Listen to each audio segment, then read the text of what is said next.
Welcome back to Dark Nights. We left off after Junoru and us ran away from Rasumi, or angel, fallen angel, something like that. Let's get into it. Will you stay with me? Junoru stares at me, wide-eyed and speechless for a moment as his composure finally cracks. I cannot deny you anything when you look at me like that. Be that as it may, I will only stay if you promise to close your eyes and get some rest. Seeing my disappointed face, Junoru leans in for a kiss on my forehead. In the same movement, he gently pushes me down to lay on the bed. My heart skips a beat and does not calm down even after I close my eyes. Junoru remains by my side as I start to doze off. The last thing I feel is him softly stroking my hair. The next day. When I wake up, my body feels rested. I inspect the burn on my leg and it already looks better. It doesn't hurt unless I put pressure on it. Hope I don't cough too much in the video. I feel better, but now I have a cough. I get out of bed and look through the drawer of a nearby end table for something to help make me look presentable. I managed to find a comb and use it to fix my bedhead. After this bit of preparation, I head downstairs. Junoru's already up and about in the living room. He sips on some tea while reading from a large leather-bound album. As I approach, a delicious scent with the promise of breakfast tickles my nose. Morning, Ju. Good morning, Miyoko. How do you feel? A lot better. What about you? My wounds have healed quite nicely. Thank you. After I take a seat, he gestures to a plate with a silver cloche on the table. What is that? Once I open it up, I find some delicious, delicately rolled omelets and jellied toast. Oh, must be that fancy thing, fancy dinner thing. Oh, this looks delicious, thank you. While I eat, I peek over at the album he's looking through. It's full of vintage newspaper clippings. When I catch the date on one of the articles, I realize it's over 100 years old. Why are you reading news articles from so long ago? Huh? I found these in Father's study some time ago and thought it prudent to preserve them. I was always curious about him. Besides, history in general speaks to me. I guess they had more actual news than countless advertisements like nowadays. You know, I'm a lot more interested in history because of you. Junoru chuckles at my statement and his gaze shifts to me. About yesterday, there are a few things I'd like to ask you. Go ahead. You mentioned quite a few things about the twins and discovering a cure. Could you give me the details about exactly what happened? I tell Junoru more details about my research and the time I spent testing the sedative with Jace. He nods as I speak and rubs his chin in thought. Suddenly I remember the bottle I picked up earlier while searching his mansion. Ah, this. Say, Junoru, what were you to examine the contents and replicate it to cure the infected people? Junoru lets out a sigh, his expression perplexed as he sets the bottle on the table. I wish it were that simple. I'm still years away from understanding how my father created the formula. That being said, however, I've had the antidote for quite some time. The problem lies in obtaining the ingredients. It must be derived from samples of pure living dead specimens. It is difficult to find these pure specimens because they die within a short time frame. Once the samples are obtained, the antidote is made by injecting the disease into a host that can resist it. The antibodies created by the host through this process are more than extracted to form a cure. Will we find someone who can resist the disease? As far as I'm aware, I'm the best host for the process. Despite being technically dead, some parts of my body still function. The process will take a long time and there's certain risks involved, but I am more than prepared to save the villagers. Isn't that dangerous? My body can withstand it. I would not be here otherwise. Despite his words, I cannot help but worry. To think that so many are after your life makes me sad. Junoru beams innocently at me. Where would I be if I stayed mired in the hatred of others? Moving forward is the most important thing, and it means more than you know to have your support. Of course, I'll do everything I can to help. The sedative I made should at least buy us some more time. Would you be so kind as to bring the formula for it when you have the chance? I would like to see what similarities it shares with the research I've already done. At any rate, production of the antidote will take time. Your sedative may be the best tool for handling the living dead until the antidote is ready to use. Alright, I'll make more of it. Junoru walks me home later in the day. Both of us are still concerned for one another's safety. Yeah, considering Rasumi, kidnapped us. Ideally, you can stay at my place, but I understand the mansion is not as comfortable as your home. Another option is to stay at a guarded place with a lot of people. I could always ask Ryoji, I guess. Junoru smiles briefly and gently passed my shoulder before taking his leave. A few days passed by. Just as Ryoji said, the school was temporarily closed for investigation. The police haven't interrogated me yet, but Ryoji assures me it will not be necessary. While Junoru works on the antidote at his mansion, I keep myself occupied with producing more sedatives. Ryoji and his father are constantly busy compiling information from the interrogations, so I handle going out to get the groceries.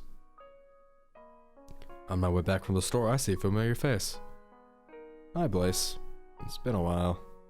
He doesn't even break his stride as he glances back at me. I pick up the pace to catch up with him. I assume Jace has told you everything? Did you change your mind about going after Junoru? We have yet to see. He is developing an antidote, but he needs samples from a pure type of living dead specimen that dies within a short amount of time. Do you think you could help? He closes his eyes and seems to think it over. Come on, Blaze. Don't be like Chain. Yeah, Chain's dead. Lets out a sigh and pins his gaze on me. You know, there are easier ways to end all this. Yet you pick methods that make things harder on everyone. But fine, I'll go with you on this. On one condition. I'm delighted, but his last few words give me chills. If one more innocent person dies as a result of the Living Dead outbreak, whether it's you or Junoru, things will go our way. Naturally, I'll be the one to judge. So many sacrifices have already been made. You don't want more of them, do you? No, I don't want to see any more people suffer. Alright, it's agreed then. There's one more thing you should know. Rasumi nearly killed me and Junoru in an effort to stop us from curing the living dead. She definitely has some sort of plan for them. Rasumi? Yeah, Rasumi from school. Do you not know she's an angel? I do, but I don't keep a track of everyone's goals. Jace won't like this. Oh? They aren't exactly in good terms. Personal matters aside, I'll keep my guard up. After this conversation, we part ways. Once I enter the house, I notice there are no shoes at the entryway. Ryoji and his dad must not be home yet. You're finally home. I turn around and face a partially decayed woman in the middle of the room. I have no idea how I did not hear her come in. One of the living dead. I need to let her out of the house if she's after me. I slowly move towards the door, leading outside. Before she can make another move, I run through it. Oh boy. It's not called escape for nothing. The first thing that comes to my mind is Junoru's place. Once again, I find the main entrance of the mansion left ajar. I find a body lying face down on the living room floor.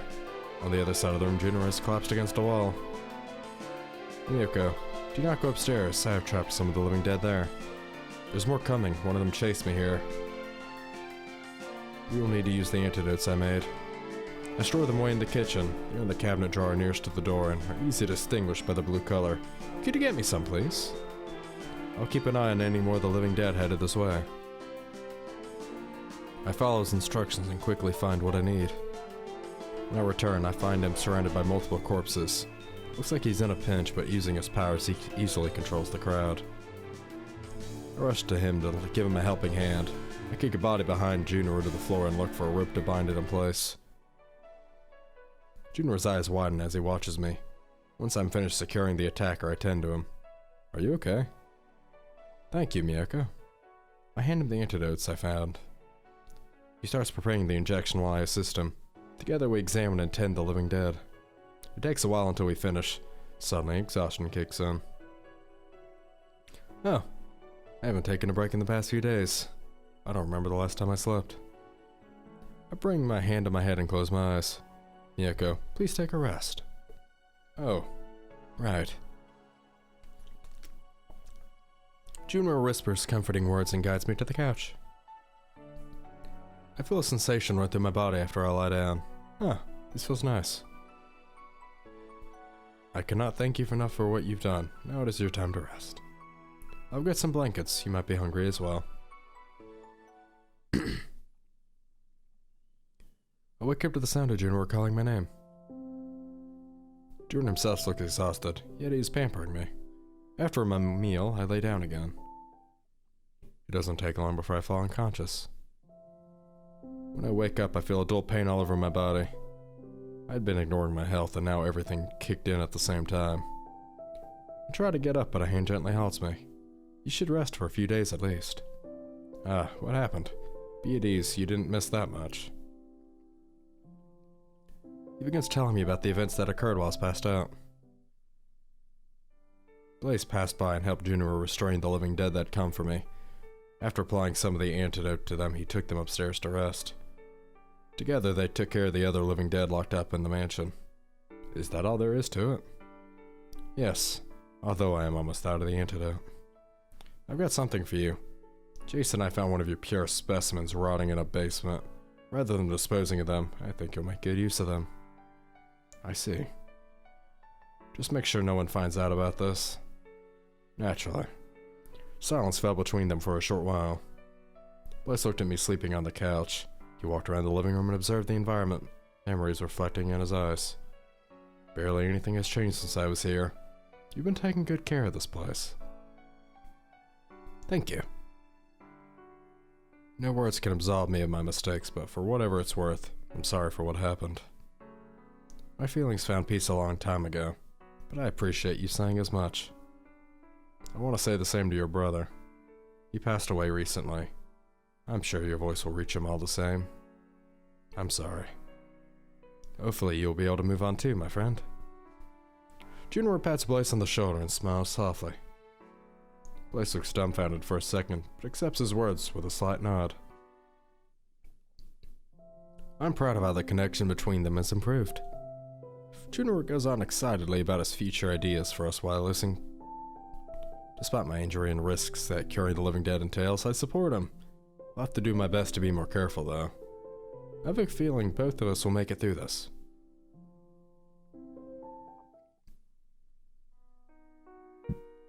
Months passed, and the village became clear again.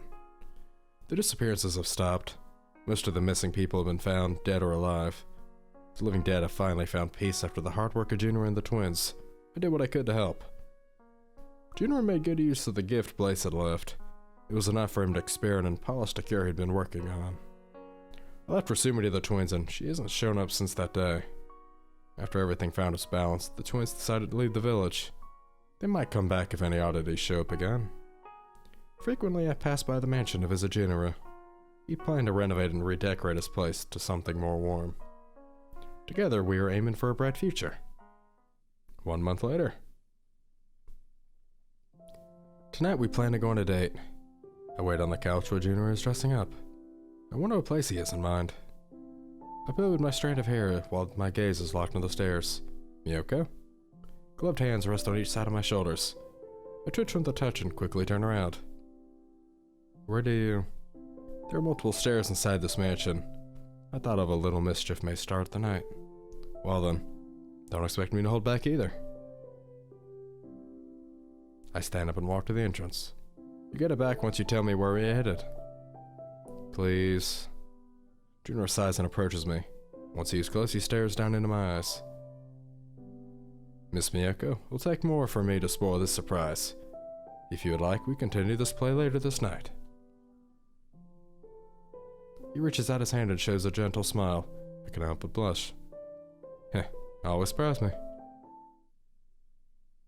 Romantic End 1. Achievement. Lonely girl meets lonely guy.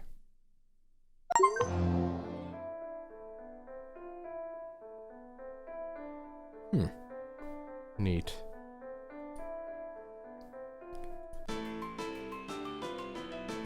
I don't think this will have any effect on it. Carefully, I try to tip the chair over. Slowly inch closer to the can and got my hands on it. With a bit of luck, I managed to cut the rope and free myself. I'll just fly around Rasumi, targeting her with pinpoint accuracy. She shields herself with her large wings. Miyako, I can handle her. Please escape while you can. But, Miyako, please. Even though the urge to stay with him is strong, I do as he says. I look for the exit and take the cane with me. When I grab the doorknob, I realize it's locked. I turn to see Rasumi grinning wildly at me. Let me tell you where the key is. She points at me and gazes directly at my stomach. My eyes widen while I realize what she's implying. I just thought of something interesting. Rasumi bends closer to Junoru and whispers to him. I'm gonna regret this once everything is over. This is nothing personal, okay? There's a sudden, sickening crack as Rasumi gets a hold of his neck and sharply twists it. Junoru doesn't have the time to react, instantly going limp against the floor. Slowly, she stands up and reaches to her cane. Well, looks like your other chance at escape is gone. That can't be. I sink down on my knees as I watch Junoru's lifeless body. Well, yeah, this is definitely a bad end, alright. Death end, too. Achievement. I saw it coming.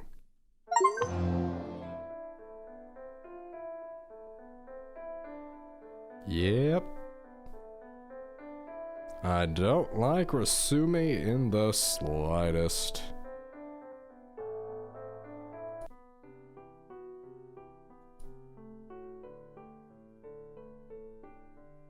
I'm so overcome with happiness that I can't bring myself to reject the offer. Yep, let's see what happens if we lie and not say anything about Blaze. I will arrive at your house around 7 p.m. Please do not leave without me. And it doesn't seem to change anything.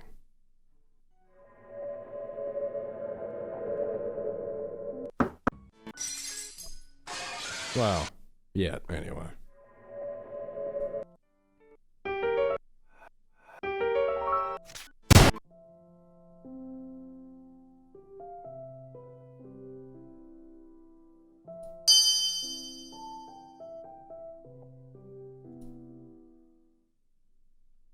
Let's see what happens. Can you still get the good end even if you make one bad mistake?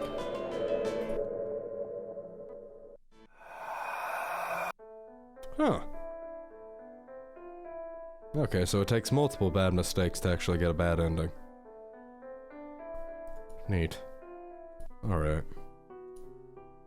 Let's try that again. And this time, pick not the good ending. Clearly, the game intends for us to pick the good options, not the bad ones. I don't like the bad options either.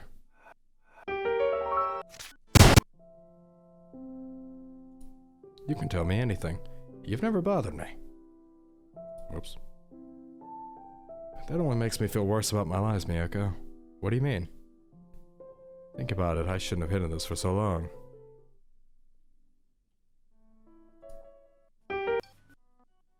Can we still get the good end even after 2 mistakes like that? Or is this the easiest good route to get? Huh. Let's go to the gallery. We're still missing 2 of them.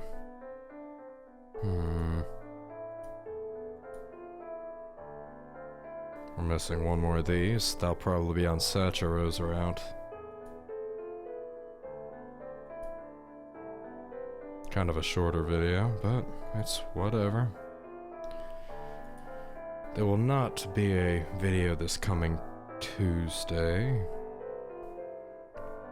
I'm gonna be catching up on watching a few videos and maybe a TV show or something with my brother, since we've been putting off watching Naruto Legacy for a while. It's a funny fan fiction. Hope you guys have enjoyed today's video. If you did, don't forget the like button, comment, subscribe, and I'll see you in the next one. As always, goodbye.